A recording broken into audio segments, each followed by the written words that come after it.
Hello, everyone. My name is Erin Fossa. I'm a music teacher at Johnsonville Elementary School in Harnett County.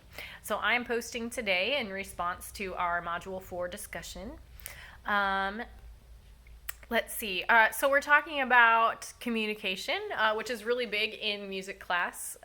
We're very face to face. We're very vocal. We're very conversation oriented. And so, how do people in my discipline typically communicate? So we communicate almost always by full group discussions. I have class discussions with my students in just about every class, unless we are,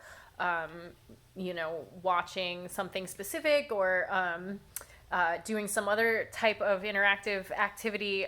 But most of the time, we are listening to music, talking about the music, and then reproducing the music in some way, or singing along with it, or playing along with it, or whatever.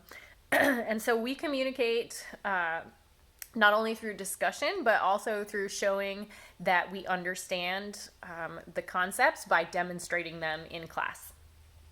Which collaborative conversation strategy suits your needs as an educator? So I definitely related most with the reciprocal teaching on page 93 of the text. Even though I think this is describing more of a group setting, like groups of students, because I don't do very much group work at all. I have tried in the past, but it doesn't work really well. So I do group discussions with the entire group, with the entire class. So I definitely implement all four of those comprehension strategies that are listed underneath reciprocal teaching. So questioning, usually we are listening to music, and then we question. And the literacy idea really applies to music very much. And in the same way as if you would read a text, I am able to project the song lyrics up and the music on the screen in my classroom. And so students are reading along with the words as they're singing a lot of the time. Then we question, what is the song about? So some comprehension strategies in there. Who are the characters in the song? What is it talking about? What is the author or the songwriter's objective?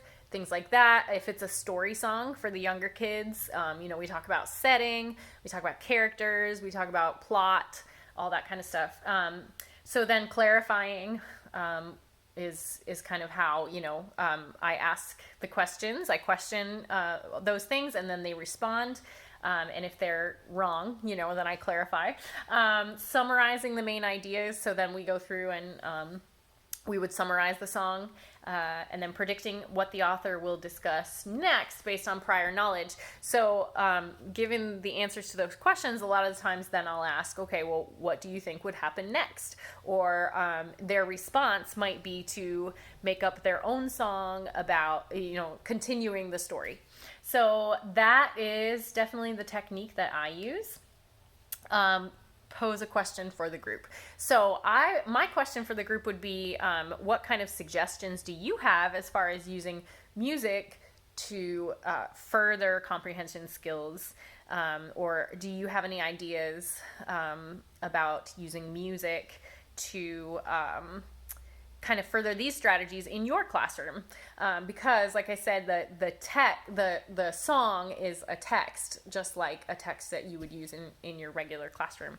So that is my post for today. Thank you, and good luck, everybody. I hope you're all doing well.